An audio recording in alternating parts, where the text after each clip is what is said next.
Bible Worm, reading the Bible with Bible Worm.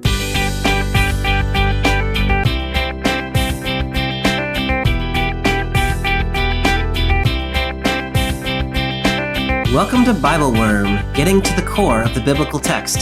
I'm Dr. Robert Williamson, Professor of Religious Studies at Hendrix College and Theologian in Residence of Canvas Community in Little Rock, Arkansas. And I'm Dr. Amy Robertson, Director of Lifelong Learning and Music at Congregation Or Hadash in Sandy Springs, Georgia. We're here every week to discuss the biblical text, both as biblical scholars and as people of faith, one Jewish and one Christian. This week, we're reading the story of Solomon building the Jerusalem temple as told in 1 Kings 5, 1-18 and 8, 1-13. We discuss the political alliance between Solomon and King Hiram of Tyre that makes building the temple possible, and wonder whether state-sponsored religion always exploits poor laborers to satisfy the aims of the wealthy and powerful. We ponder whether and to what degree God resides inside of human religious structures, whether the Temple of Solomon or the religious denominations of our own day.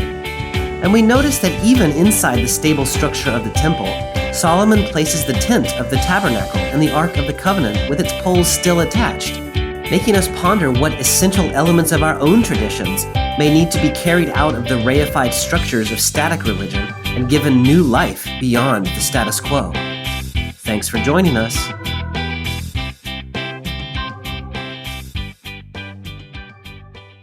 Hey, Amy, it's Bible Worm time. Hello, Bobby. How you doing? I'm good. I had the funniest experience last night. I was sitting at home and my kids were back in the playroom playing, and I hear them going, "Daddy!" And then like pound, and then Amy! And then pound, and I'm like, Daddy! How did I get into that? Amy! I'm like, what is happening?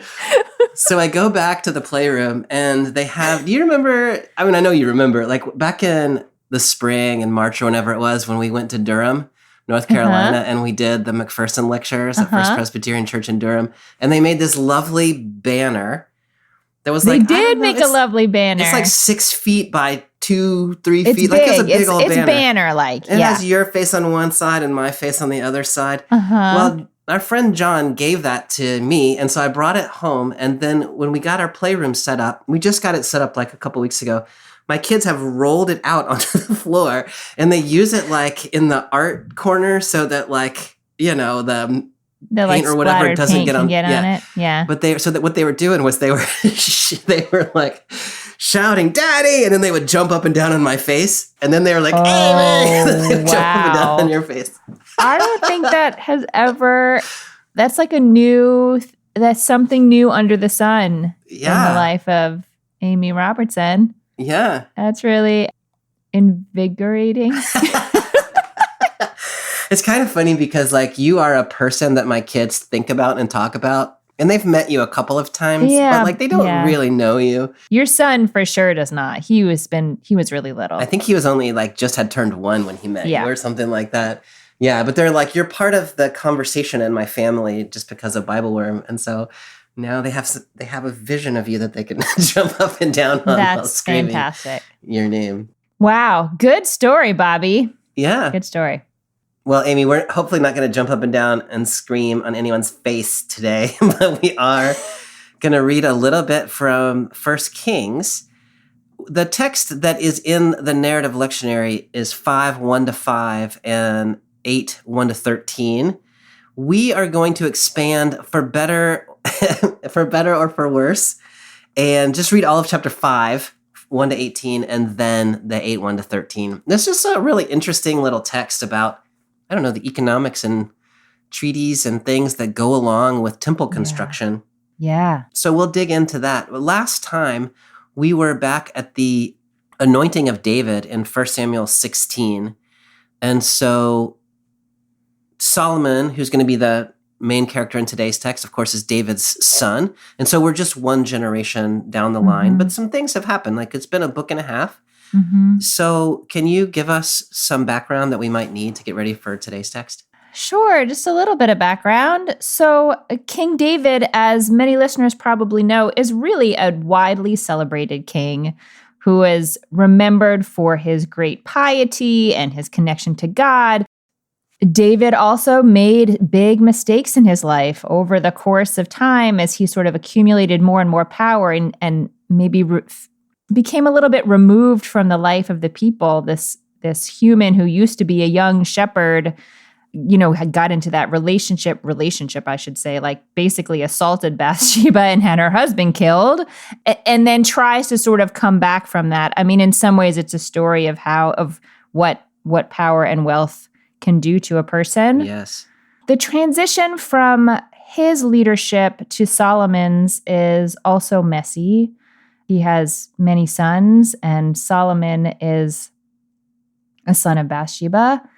And a couple years ago, I think we talked about, when we were doing a series on women of the Bible, we talked about the way that Solomon was sort of solidified as the next king and how the sort of care that Bathsheba put into guiding that decision into the world. I like the way you say that, because she basically tricks David into making she's Solomon. She's guiding. The care that she used to guide. That was so beautiful. Mm-hmm. Yeah, the care that she used to guide. At this point in the story, Solomon is recalling, I guess I should have told this part of the story, that David at some point thinks to himself, I shouldn't have this beautiful palace while God doesn't have a similar palace. Right. God is in a tent and I'm in a palace. This is not right. I'm going to build God a temple. And God says, no, that's not for you to do. I don't know why you thought I wanted a temple. That's not for you to do. But then he says, your son will do it. Yes. And so that's really what we're reading here. Solomon has come to this point where he feels, I guess, ready to embark on this big project. And we'll see how his wisdom and bigness play out in that project. That's so great, Amy. Thank you for filling us in with that. That David text that you're talking about, of course, is 2 Samuel chapter 7, which we have discussed. I believe it was in last season that we last discussed it. Mm-hmm. And so it's, if you're wanting some background to this text, you could go back and read that text. But you're exactly right. That sort of anticipated the building of the temple by David's son. And now here we are in that story in 1 Kings 5. Amy, one of the things that has emerged over the years when you and I read, it's always this week of the narrative lectionary always has something to do with the temple. And it has occurred to us at some point that we finally, I think maybe named last year, that you and I orient to the temple somewhat differently. I'm a temple skeptic. And so that will probably emerge a little bit today. You are less of a temple skeptic. I'm just curious. This is kind of a weird question probably, but when you think about the temple, when you relate to the idea of the temple, like what does that evoke for you? Or like what kind of connection might you feel to the temple? That's such a good question, Bobby. And I'll say as I prepare this text today, I don't know if you're influencing me or if I just am sort of changing over time, but I was feeling some of that skepticism about this project. So that said, I do think there is, I don't know if I would say a human need, but I think when humans work in a big group on a big project in order to create something that is really awe-inspiring and have sort of a place, an awesome place to go and think about the most grand presence in the cosmos. I don't know. I think that is real and good. Like I don't know. It's a funny, I don't know. Maybe it's just a funny moment in my life to be like celebrating the centralization of power in any kind of way, because now I feel a little squeamish about that. Yeah. But at least I'll say I think there's a tension. Yes. Between that real human desire to do something big and beautiful. Yes. In the name of a God whom we dearly love. And also all the details that fall out under that. Like, what does it actually look like for every human being involved? And at what point are those pain points too much? And so the joy of the project is no longer worth doing. That is a question that I am holding this week as we read. Yeah. You named my skepticism well, which is about the centralization of power and the role of religion in undergirding centralized power.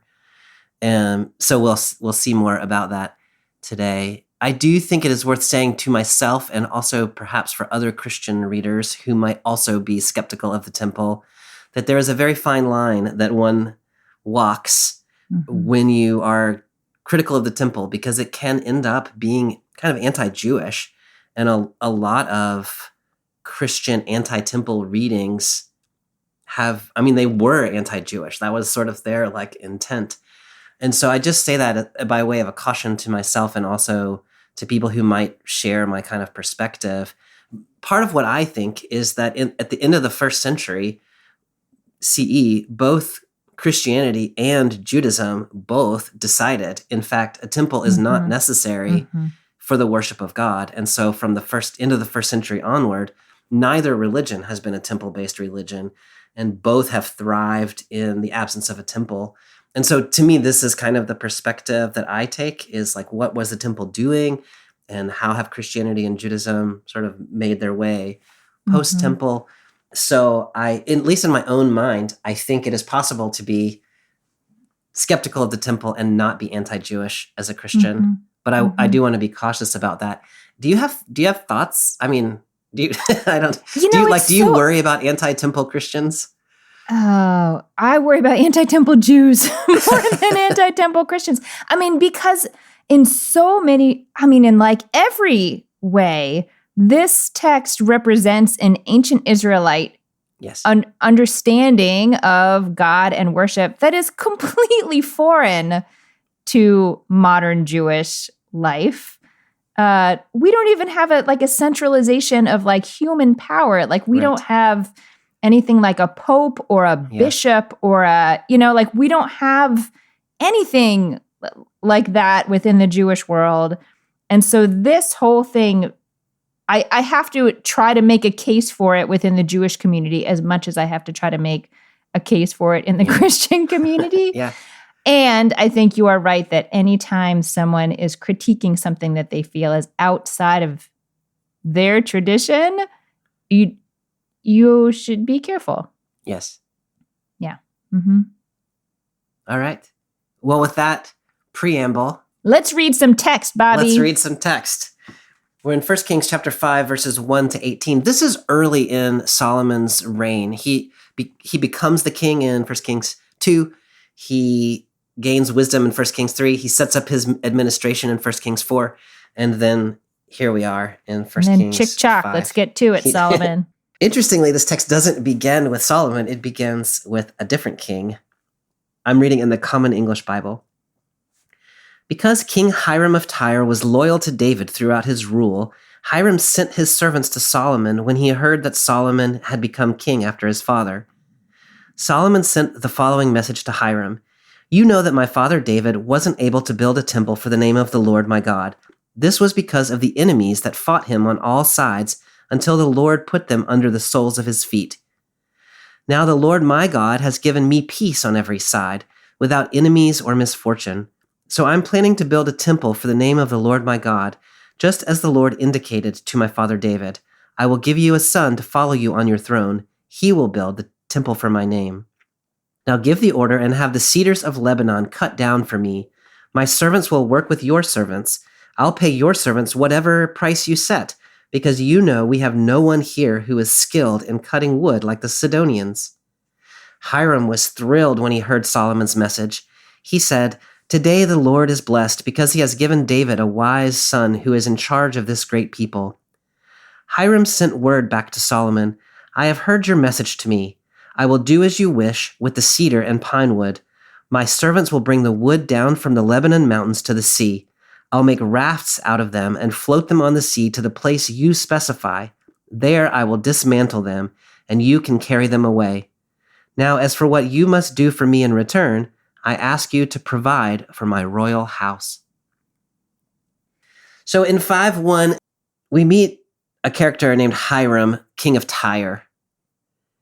And he's later said to be part of the one of the Sidonians. Can you just fill us in a little bit about who we're talking about? I mean, he is an ally. He was an ally of King David, who we read about in 2 Samuel chapter 5. Yeah. I don't really remember anything else about him. Yeah, in that text in 2 Samuel 5, he is the one who offers King David cedar and stone from For his Phoenicia. palace? Yes, to build his palace. Great. So it's interesting in that text, Hiram comes to David and says, "Hey, can I build this palace for you?" And David's like, "Sure." And so there's a friendship there, but there is also like one assumes some sort of political Yeah, I would imagine. alliance there. Hiram is aware that David is a powerful king, and so I think maybe he's thinking like, how can I get into the good graces of this king? And so he offers to build a palace for him. And now he's got quite a contract because of that. He's going to provide all the wood for this whole project and get all his food covered. Yeah. Yeah, That's for a pretty real. good deal. Yeah. So Sidon is part of the Phoenician kingdom, which is northwest of Israel, sort of modern day Lebanon, quite famous for its trees, the cedars of Lebanon. And so that's Hiram's region. And so he has, that's sort of his economics. That's what he has to offer. Why do you think, this text starts out with Hiram coming to Solomon, or sending messengers to Solomon. He doesn't actually come himself. We don't actually know what Hiram's message was. It's just he heard that Solomon had become king and he sent messengers to him. Yeah. How do you think about Hiram's motivation sending messengers to Solomon? You know, if you had started reading in chapter 4, as I as I accidentally did, it gives this context of sort of Solomon's incredible wisdom, and that people would come really from all over the region to be in his presence and to maybe sit at his table. And like people were drawn to Solomon, and you could absolutely read that politically and say like, here's a new powerful king, and so you want to be in his good graces. The biblical text doesn't lean into that angle particularly. I guess the biblical text is kind of neutral, but you could also very easily read it as he was really that good. Like his wisdom was so notable that people really wanted to be around him. Maybe it was some combination of those things. I don't know. So I read King Hiram of Tyre sending someone to him sort of along the lines of everyone else wanting to send envoys to him, just with the additional piece that Hiram was sort of in it with them since the previous generation. I like that a lot. Hiram had a relationship with David, and so he wants to continue that good relationship. And he knows Solomon is a wise king, and so he sees a political alliance there that could be beneficial. And also, it's important to have allies, and especially when you're close neighbors in a region that can be pretty volatile with the Philistines and other folks around, knowing that you've got some connection to the surrounding kingdoms. Yeah. It's so interesting to me, Amy, back in 2 Samuel 5:11, when Hiram is related to David, the text tells us that Hiram sent messengers to David with cedar logs, bricklayers, and carpenters to build his palace. And so in that text, you get the sense that Hiram just sends like a convoy with like the trees loaded up on the 18-wheeler and like the construction crews ready to go. Here you don't get that. You just get messengers, and they don't actually even seem to come with a message. They just come. Yeah. It's so interesting that the shift in the dynamic between these generations. Solomon then sends back a message to Hiram, and he's recounting the story from 2 Samuel chapter 7, explaining why David was not able to build the temple. The reason that he gives is because David's had to spend so much of his reign fighting enemies. And so Solomon, now that he's got peace all around, now he's able to build the temple. I'm just curious. That relationship between temple and peacefulness, not temple and fighting, it's it's just an interesting territory of sort of explanation. What are you thinking about that? It's such an interesting territory. I mean, I guess maybe the way I'm thinking about it is really practical, is just that this is, at least the way it's going to unfold in this chapter, it is a tremendous undertaking that involves, it's almost like a draft. Like people are drafted into building the temple. If you are also worried about battle and like protecting your family or being called into the army or something like that, it's just not the time to take on that kind of endeavor. But I hadn't really thought about it, I guess, religiously. Do you have thoughts on that? What caught my attention is verse 4 in my translation. The Lord my God has given me peace on every side, so I'm planning to build a temple. And so, I mean, there's a practical aspect to it, like you're saying, but also it seems a little bit like Solomon is saying, God has provided me peace, and so I'm going to offer back to God a temple. And so like a gesture of gratitude or something along those lines. So it seems like it does have a theological component to it as well as a practical, it seems like the reason David couldn't do it is practical, like you're saying. Yeah. And the reason Solomon is going to do it is out of gratitude for God. Maybe, or at least that's his sort of justification for it. Yeah, that had me thinking also about sort of the world of like anthropology that's called ritual theory within anthropology, which is that the whole idea of ritual is that it's within a fairly controlled environment. Like you can't have random intrusions into a ritual, or else you have to make them meaningful. Like you can't have, and so having peace all around also comes in my mind with a sense of sort of like predictability.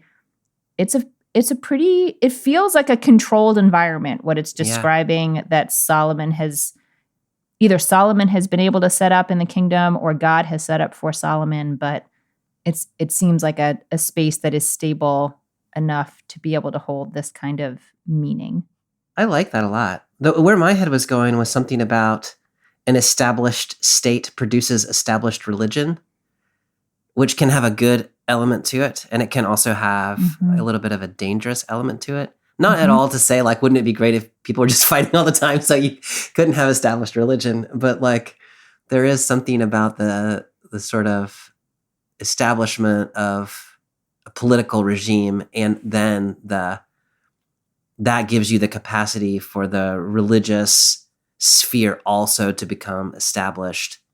And, I think we see that a little bit in our own context. Like, we look back on the, like, mid-20th century, at least in my tradition, as, like, the high point of mainline Christianity, and that was very much a moment of like an established presence after World War II, and then the church becomes part of that. And so anyway, I don't know where that exactly leads to, but it is interesting that sort of like once we've got the state established, then now here comes the religion to support it. Solomon's message to Hiram, it's just, Solomon is wise, so far be it from me to say that Solomon makes a mistake here. But what Solomon says is, send some cedars down, I'll send people to help you, and I'll pay you whatever you want, because we don't know what we're doing. That does not seem like the most like strategic. Why not? Business deal. It's like when I take my car to the mechanic and I'm like, I don't know anything about cars, so you just tell me and I'll pay you whatever you say. Like, yeah, but I feel like Solomon has so much money at this point that he's using his servants as sort of further resources that he has, and he wants this thing. He wants there to be a temple. Yeah. And so he's just throwing money at the problem, like throwing resources at it.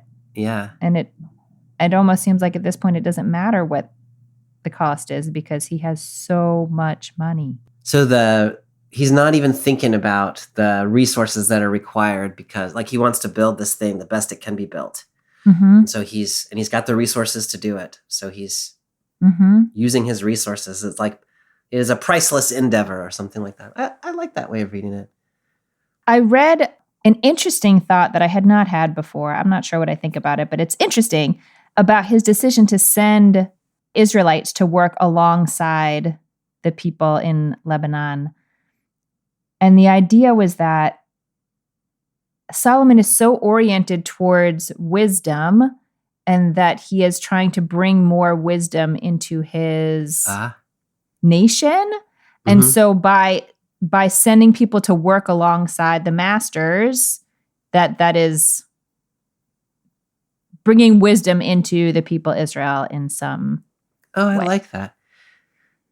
I'm teaching a class this semester on wisdom literature, and one of the things that we've been talking about is that wisdom is not only about like having wise thoughts about how to live a good life, but also like very practical things, like the skills that one has. And so being a crafts person of cedar would be a version of wisdom. Mm-hmm. It's so interesting because Solomon says, I'll send my people up. And Hiram seems to say, no, it's fine. My servants will cut down the trees and and float them down the Mediterranean. Mm-hmm. And you can pick them up at the port. Mm-hmm. And so they're like, Solomon's thinking like, let me send my guys and maybe gain wisdom. And Hiram is saying, no, don't send your guys. Mm-hmm. Do you see Hiram there as like protecting? That's so interesting. I actually hadn't noticed that his response is a little different than what Solomon seems to be suggesting. Maybe the first thing that came to my mind was like, you know how teenagers want to be interns sometimes, and you're like, you're kind of opposite helpful. Like, I appreciate that you want to learn, but not helpful. Yeah. I don't know, but maybe it is also an aspect of like, this is part of the proverbial power that Hiram has in this relationship. Yeah. Like, he is the head of a people who has these incredible trees and who has this skill set surrounding them. And he's not interested in sharing the source of that power, the wisdom. Yeah. That makes it very political. It's like protecting your patent or something like that. It is. Yeah. It's so interesting because in a second we're going to read, it seems like Solomon actually does end up sending people to Lebanon. So there's this sort of like caginess that's happening here. The last verse here that we've read talks about how what you can do for me in return is to provide for my royal house. We're going to get some more detail about that here in just a second. So I'm going to save my question until we've read further. Hi everyone, it's Bobby here from Bible Worm. We hope you're enjoying the podcast. Amy and I started Bible Worm a couple of years ago because we wanted to create a space where we could talk deeply about the Bible in ways that bring together our academic backgrounds in biblical studies and our deep engagement with communities and people of faith. We decided to make this resource free because we want everyone to have access to sound biblical scholarship that connects biblical faith to everyday life. We hope you're finding the podcast fits that need. That said, while the podcast is free, making it is not. Amy and I and the rest of Team Bible Worm spend a lot of time and energy studying, recording, and editing the podcast to make it freely available to the public. If you enjoyed the podcast, and if you find yourself in a position to support our work, we hope that you will consider becoming a Bible Worm supporter for as little as $4 per month. For a bit more, you can also get early access to episodes, weekly liturgies, video Bible studies, join a monthly discussion group, and more. We realize not everyone is in a position to support the podcast, but if you appreciate our work and want to support us, we hope you'll check out our Patreon at patreon.com/BibleWormPodcast for more details. Thanks so much for listening, and now back to this week's podcast.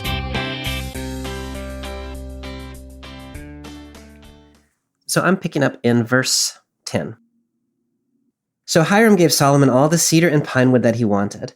In return, Solomon gave an annual gift to Hiram of 20,000 cores of wheat to eat and 20,000 cores of pure oil for his palace use.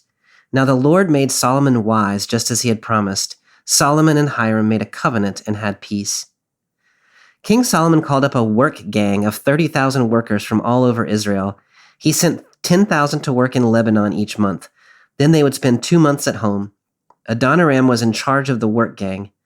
Solomon had 70,000 laborers and 80,000 stone cutters in the highlands. This doesn't include Solomon's 3,300 supervisors in charge of the work who had oversight over the laborers. At the king's command, they quarried huge stones of the finest quality in order to lay the temple's foundation with carefully cut stone.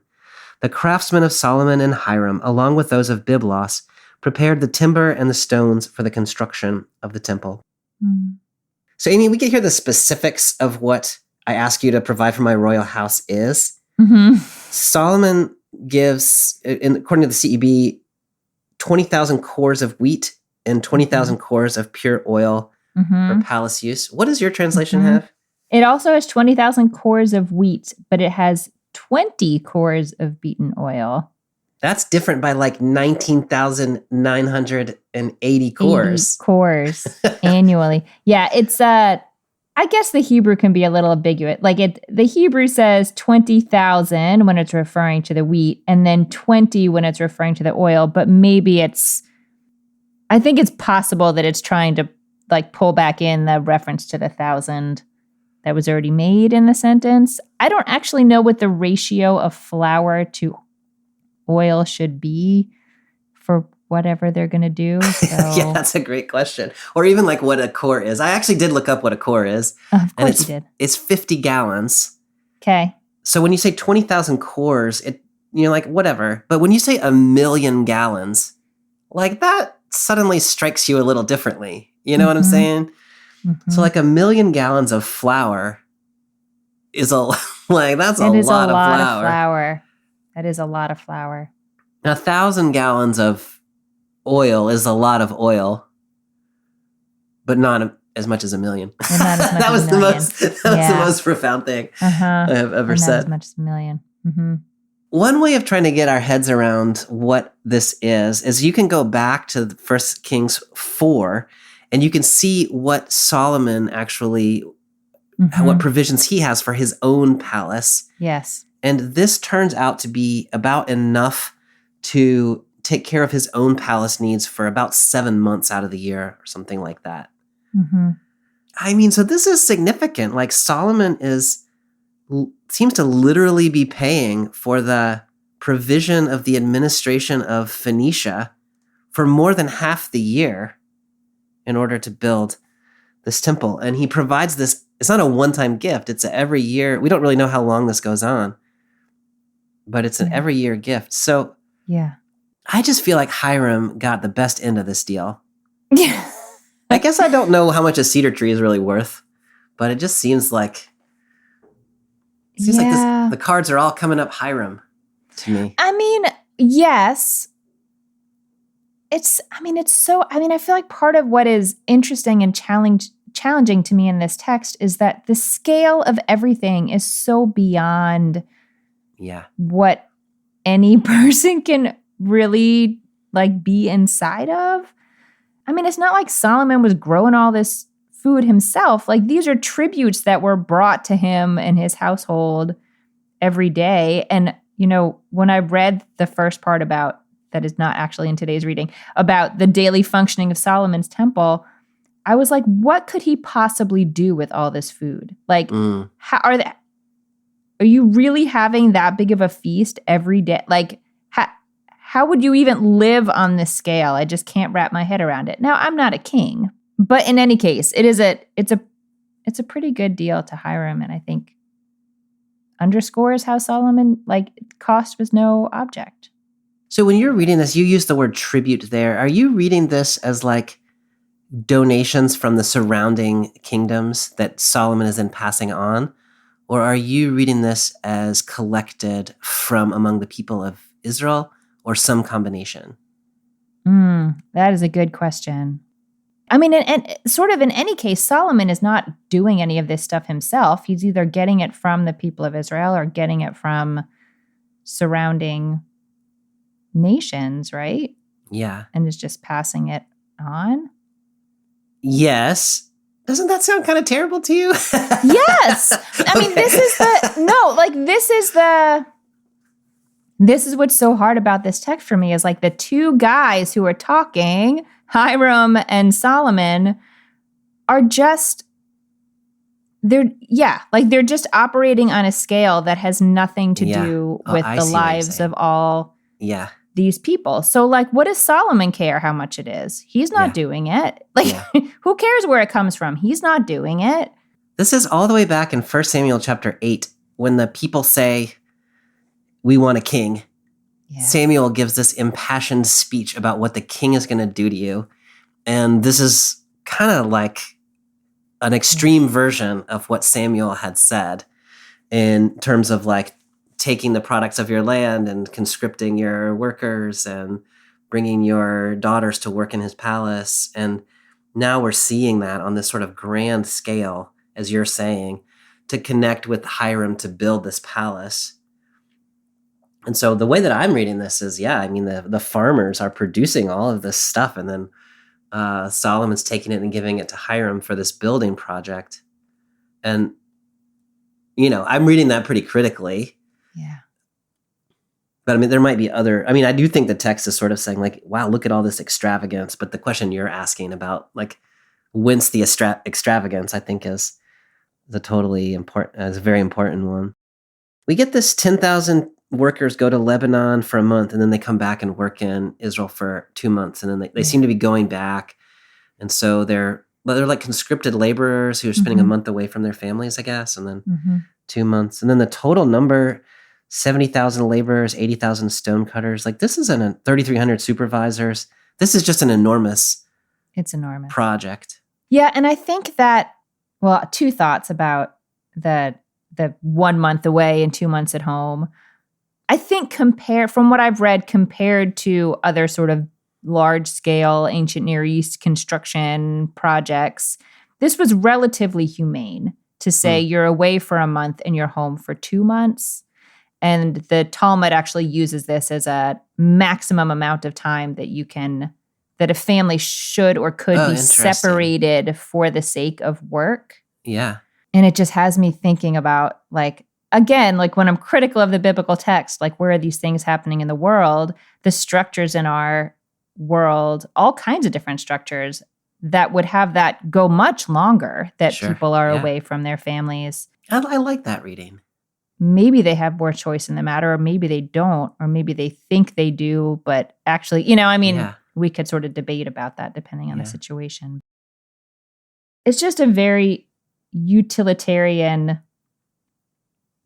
way of thinking about your people.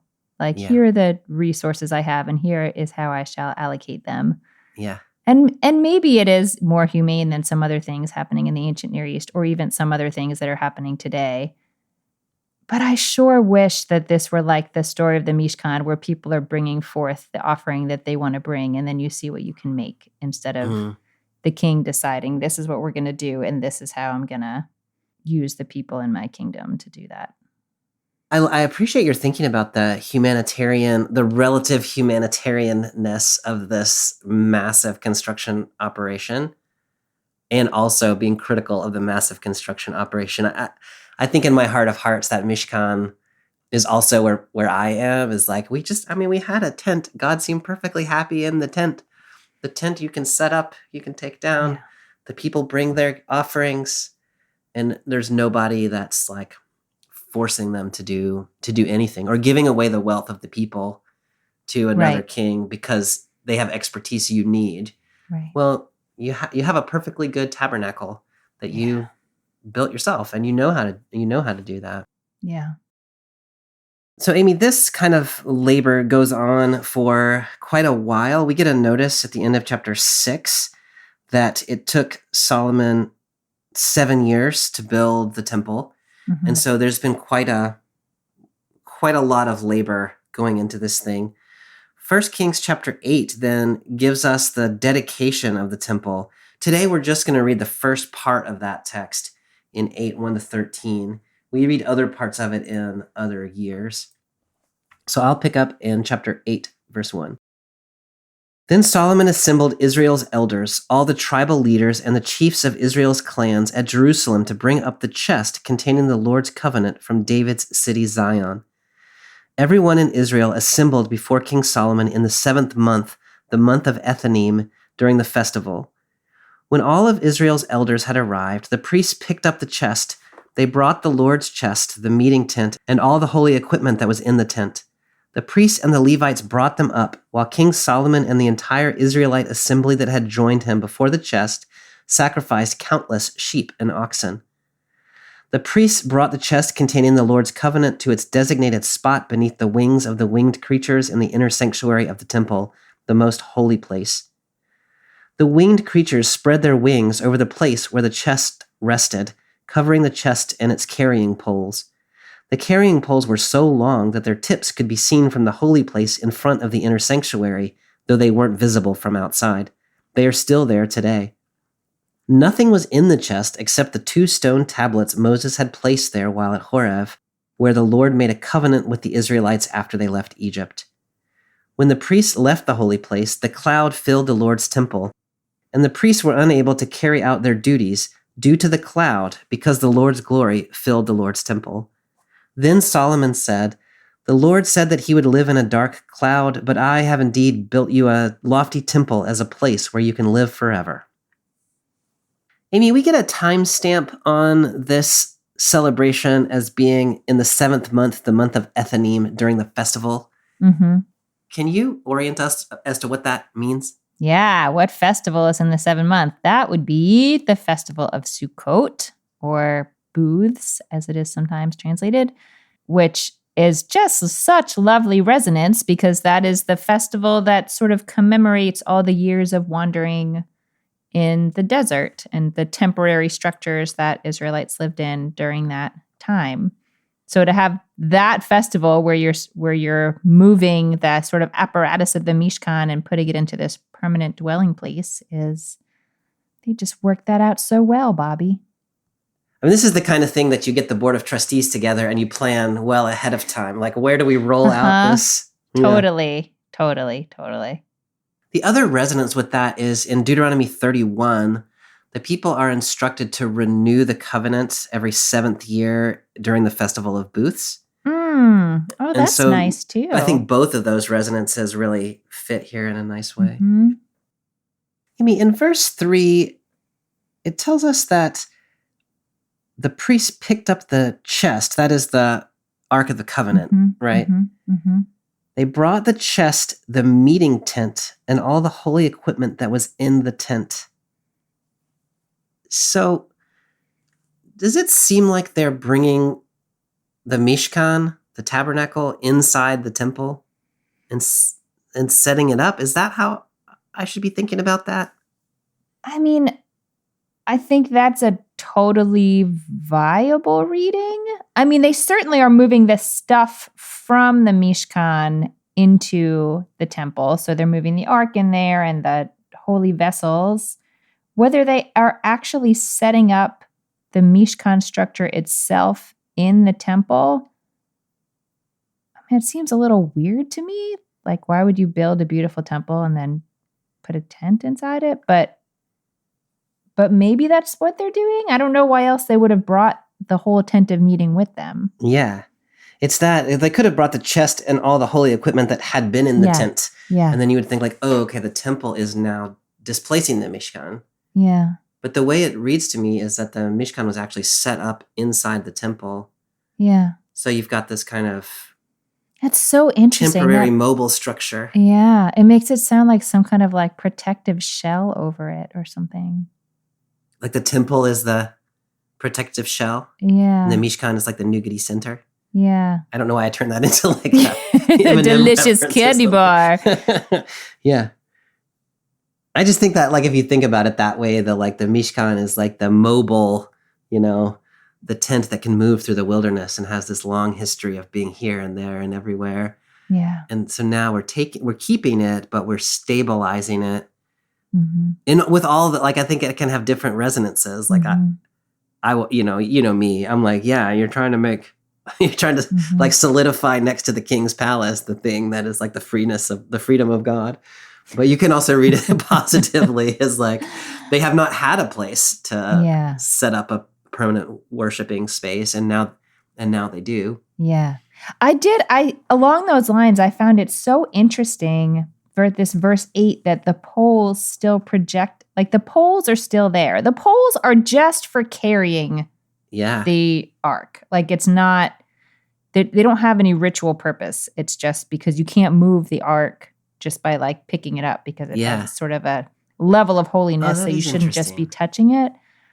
So I feel like if this were truly, truly, this is here forever and ever, Leolam Va'ed, you would take the poles off. Yeah. But they don't take the poles off, even though they stick out awkwardly. Yeah. And then you get that note from the time of the author, whenever that is. Yeah. They're still there today. Yeah. Which seems like it's some significant time in the future. Yeah. And so I they do have feel like left carrying it retains some of that quality that you're talking about. Like, this is where we're parked, but we could move again. Oh, I like that. I like that a lot. Can you just talk to me a little bit about the ark, the chest, and its significance? And why does it tell us not just that the 10 Commandment tablets are in there, but only the 10 Commandment tablets are in there? I mean, the ark, when it's described in the Mishkan, is just like, it has these two cherubim on either side that are facing each other, and they have their, wings stretched out, as it says. And there is space between them. So there's not, which the way I have understood it is that the space between them is where you imagine a deity might alight themselves. Mm-hmm. But there's no representation of the deity. But it's sort of like, because the cherubim are facing that way, like it draws your eye to the space and sort of sanctifies that space in some way. When we first talk about the ark being built in Exodus, there's not something in it. It's just it's the point is not what's in it. It's, I don't know. It almost is like the empty space of it, and like holding that space open is the sacred thing. Yes. Here we get that the tablets of the covenant, the like 10 commandments, I guess, something like that, are in there. There's a Jewish tradition also that the first set, the shattered tablets, are also interesting in there. Yeah. There's a priestly tradition that the ark contains also some manna and the staff of Aaron that blossoms in the wilderness. And so there's like competing traditions, I guess, about what is in the ark. It's so interesting I just feel like it's a really interesting question. Like if you were to ask various groups or, perspectives on this story, or like, what are the things that are most essential to hold on to in this like really important chest? I think the translation chest is really funny. I don't think it's wrong, but I just don't think God's of it as chest just sounds like God is flexing, like smell what the rock is cooking. You know what I'm saying? But I have always understood the ark as not like a treasure chest, like you open it to see the treasure. Right. And so putting anything in there is a little like, oh, what? I don't know. That's like defines things in a particular way. But yeah, then I guess you get different perspectives on what is the most important thing to remember or honor in some way. But we have to be careful that we're not honoring the relics to such a point that it somehow displaces the deity. This is so interesting, this conversation that you're developing right now about this text is trying to remember the past and stabilize the present. And there are remnants of the past that are yet still there. The Mishkan, the poles, the things that are in the ark. And you have to be careful in some way about what is and isn't preserved and whether it can be moved again. I don't quite know where that's headed, but it's like it's churning around in my mind about one of the things that's in this text. Yeah. Amy, in verse 10, we get that when the priests had left the holy place, I guess they've put all of those things in the Holy of Holies, and then a cloud filled the temple so the priests couldn't carry out the rest of their duties. How do you think about that? I mean, the cloud is said to be the glory of the Lord. Yeah. Can you just talk about that cloud and that image? It's funny. I had this image in my head as I was reading it. I've watched too much Grey's Anatomy in my life, but that it's like an organ transplant, and you wait to see if it's going to pink up. Oh, Did it I work? love that. Like, yeah. did It's it work? pinking up. It worked. Yeah, it's Yeah. pinking up. Yeah, I mean the cloud over the Mishkan in Exodus 40 is the sign that you did all the things. Like, you have all systems go. It works. Yeah. And so now they have effectively transplanted all that into this new space.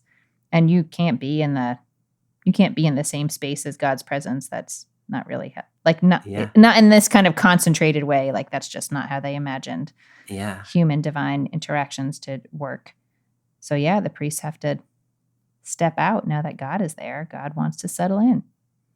This is a helpful rebuttal to Williamson's temple skepticism, in a sense, because I keep saying, like, Solomon is trying to appropriate God to establish his kingdom. This is like, I mean, I don't know if I have said this, but I have said it often in the past anyway, that this is like political maneuvering to establish religion. But here it's pinking up. Like, Mhm. God has affirmed that this new place is a place where God wants to be and will be. Mhm. And so it's not simply, anyway, that Solomon has done a thing, but also that God has affirmed the thing that Solomon has done. Mhm. What do you make of Solomon's saying here at the very end? The Lord said he would live in a dark cloud, but I have built you a lofty temple as a place where you can live forever. I mean, I think to give some more fodder to Williamson, the temple skeptic, I think there is a way in which, like, okay, Solomon has set up this big shift, and yes, like, the organ did pink up and God's presence did sort of alight upon this new structure and, come check it out or whatever. But there is a way in which Solomon is trying to make this, like, we have arrived. We have made it. This is permanent. You will dwell forever. Like, Yeah. trying to lock it in a way that I just don't think you can do. I don't think God works that way. I don't think really many things in the world work that way. I mean, I think that's part of the reason that we should always be skeptical of cases where, like, the means justify the ends no matter what. Like, if the ends were really some kind of permanent good or something, then I don't know, maybe we could talk about the strain the system can undertake in order to get there. But that's usually not. Yeah. So I don't know. I think Solomon is living and reigning at a time that there's, like, great, tremendous stability in his Yeah. system. Peace for everyone, it says, not just for his household. Every household has their fig tree, I think. That's people are doing okay, and he's pressing them in difficult ways.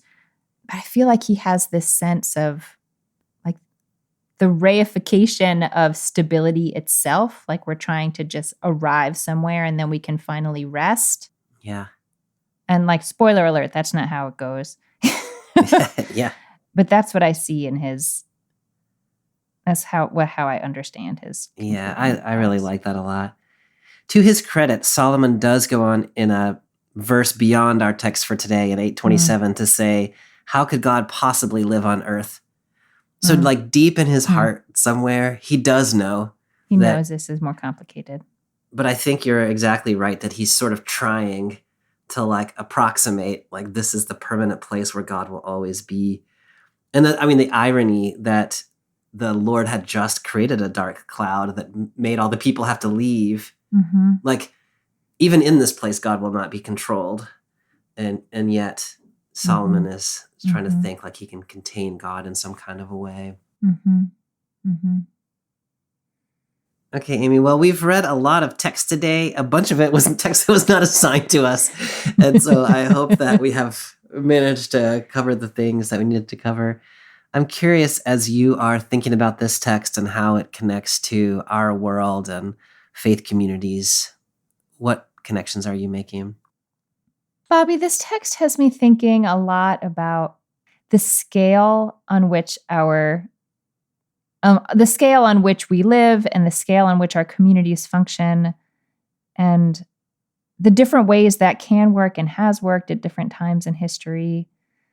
And we can see here what is potentially gained when there is one person who is sort of seeing everything at a scale that's sort of so elevated above the common person that they really are not thinking about the details of the individual people who are involved in this project. They're thinking on a high level, and doing that can bring together a scale of project that might really bring a lot of joy to the human heart, and a sense of grandeur and a sense of awe that might go along quite well with that might help sort of elevate us out of our everyday lives in a meaningful way from time to time.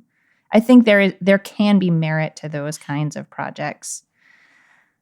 But I just think, like I think a lot strangely about like the beginning of like the assembly line kinds of scale of work, where like people don't really know how their part fits into what or why they're doing something exactly, or do they want to make this sacrifice? Is their heart in what they're doing or not?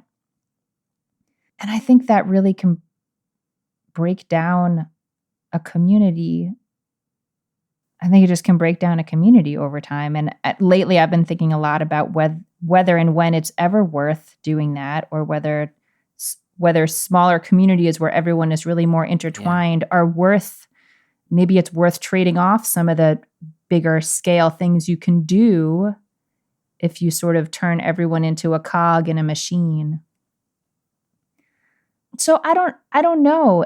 I don't know how to hold this text in light of that, especially like, interjecting God and politics into that whole conversation. Like, it's a little overwhelming in its potential power. But I think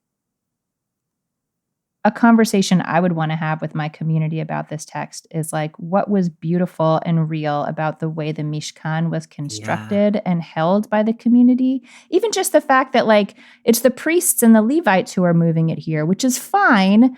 But in previous generations, all the different tribes had a job to move parts of the tabernacle. So what is lost and what is gained when we sort of centralize and organize and raise the scale and sort of give that much authority to one person? I don't think it's that all is lost. I think they do something real and important here, but I also don't think it's that nothing is lost.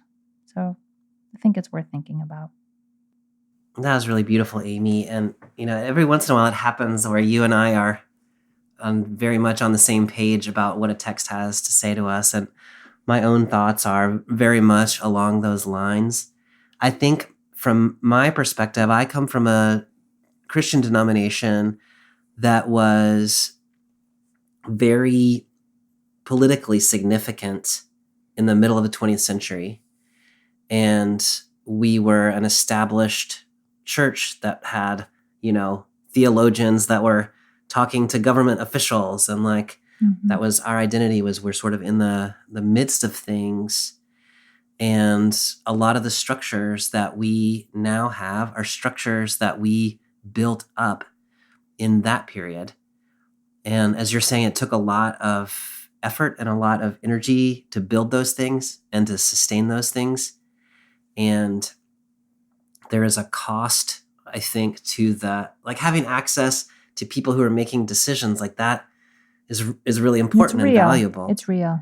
Mm-hmm. And at the same time, like what you're saying, like what is the cost of having built that sort of more reified structure? And I think we're feeling some of that now and are not sure what to do with it. I also think in a different way that there are other